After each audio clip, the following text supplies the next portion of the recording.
Hi everybody, my name is Amber Crane. I'm a real estate agent with Real Estate One in Traverse City, Michigan. I have been in the real estate industry for 14 years and I'm in the top 1% of real estate agents in the United States.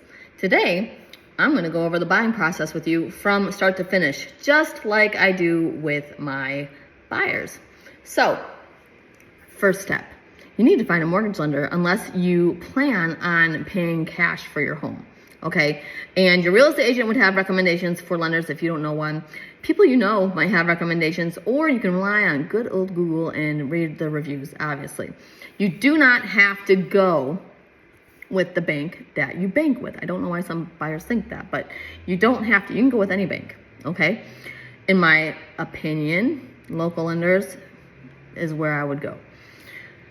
So, you get your pre-approval, congratulations, and then you meet with your real estate agent. You go over what you are looking for. Your real estate agent will set up a search for you. And then you will receive emails for listings. You go take a look at those listings, you find a listing that you can't live without, and then we would write up an offer on that home. Now, you go over, I prefer to write offers in person, okay? Obviously, I have a lot of buyers that are not from here, so we can't do that. But it's so very important that your real estate agent goes over that entire contract with you, okay? So if you're docu-signing it, so easy just to say click, click, click and sign. Read over it. So very important. And let your real estate agent know if you have any questions. Or better yet, meet with them in person if you can. So you write an offer. The sellers have three options. They can accept your offer as is. They can deny your offer completely, or they can counter your offer. And if they counter your offer, you as the buyer, you have the right to counter their counter, or you can say, I don't want to buy this house anymore, or you can accept their counter, okay? And if you come to an agreement and you have an accepted offer, congratulations. The first step would be to get your earnest money deposited if there's an earnest money on the purchase agreement. And typically, your earnest money is about 1% of the purchase price. It can be higher, it can be lower, but typically it's about 1% of the purchase price. And that gets deposited into your real estate agent's brokerage's escrow account. If you close, then it goes towards your closing costs. If you don't close, and say you get out during your inspection period, at that point, then you should get that earnest money deposit back. However, the seller does have to sign off on you getting your earnest money deposit back. Now, if your financing is going good and you are past your inspection period and you find another house that you like a lot more, and you back out of that deal, the seller could get your earnest money deposit, just so you know.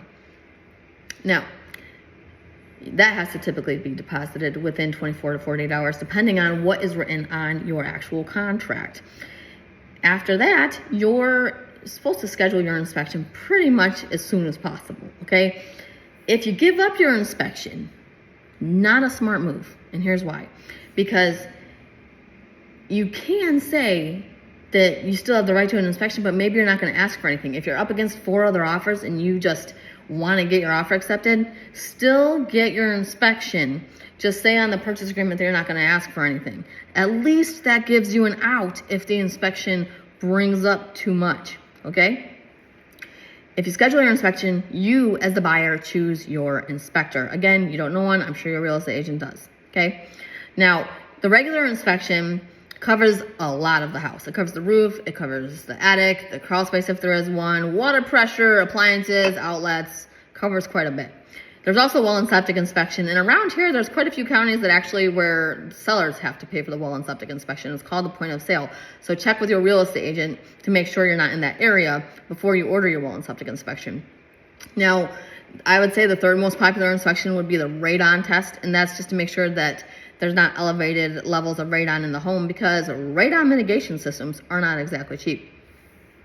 Now, once you get the results for your inspection, typically it's about the same day that you should get the results as the same day you get your inspection, you should get the report. Most inspectors do that. Now, you can say, I want to just move forward because the inspection looked pretty good. Or you can say, I want the seller to pay for some of my closing costs. I want the seller to take some money off of the purchase price. I want the seller to fix a couple of things, okay? You can ask for any of that, and the seller can counter back anything you ask for, or they can accept it. The seller cannot back out of the deal, okay? You as the buyer within your inspection period, you can, but the seller, they're bound to the contract, okay? So even if you ask for a bunch of stuff, they can say no, but they can't just be like, I'm not selling to this person anymore, all right? So next, after the inspection period, okay, as long as everything's moving forward, comes the appraisal, okay? And you should be there for your inspection, just FYI, so should your real estate agent. But your appraisal, you don't gotta go. You don't really choose your appraiser. They actually, each bank has a pool of appraisers that they use, and they put out the job, and an appraiser will pick the job up, and then the bank will say, great, you have to have it back to us by this date, okay? And when the appraiser comes out, it only takes about a half an hour. It's pretty quick. You don't get the appraisal that day. Sometimes once in a great while, I'll get it the next day, but typically it's within like a week. And if the home appraises, fantastic, you're moving forward. If the home does not appraise, say it's like a $10,000 difference, then the buyer has to come up with that $10,000. The seller has to go down to the appraised value, or the buyer and seller have to agree and somehow meet in the middle. If none of those things happen, then if the buyer is getting financing, then the financing could fall through. But keep in mind, the home only has to appraise at the amount that the bank is lending the buyer, okay? So that's something good to know. Now, if you move forward from the appraisal, then comes the underwriting period. And this is when buyers can get freaked out because the lender can ask you for a decent amount of documents. This is also why you definitely do not want to buy a truck during the period of you being under contract to buy a home, because they flag any big purchases, okay? And it could ruin your deal completely. So don't go buy furniture, don't go buy a big truck, don't go buy that stuff. Wait until after you close on your home, okay? They also check your job. They check to make sure you're still employed. All right, so don't lose your job either. And the sooner you as the buyer get the documents in that the lender says that they need from you, the sooner you're closing, okay? If you wait to get the documents in, say you just don't have the time, that's going to delay your closing. And that's not a good thing. So just try to get it in as soon as you possibly can. Now, underwriting works out. 3 wonderful words are cleared to close. That means that your real estate agent can now schedule closing. You will typically get your closing statement within 1 to 3 days before closing, typically. That will tell where all the money is going and everything like that, and you'll be able to review it. Now, and your real estate agent should also review it. You would close on your home at a title company. If you don't live in the area, there's a couple of different options for notaries, which I have made other videos about. But closing for a buyer takes about 45 to 50 minutes because they have to sign a lot more documents, especially, if they're getting a mortgage. If they're paying cash, then closing's pretty quick. Sellers, closing is probably like a half an hour. They don't have to sign a ton of documents like a buyer does, because most of the time, if you're getting a mortgage, you have to sign a lot of lending paperwork. So they're loaning you a lot of money. I hope you all have learned something from this video. If you have any questions, please do not hesitate to reach out to me.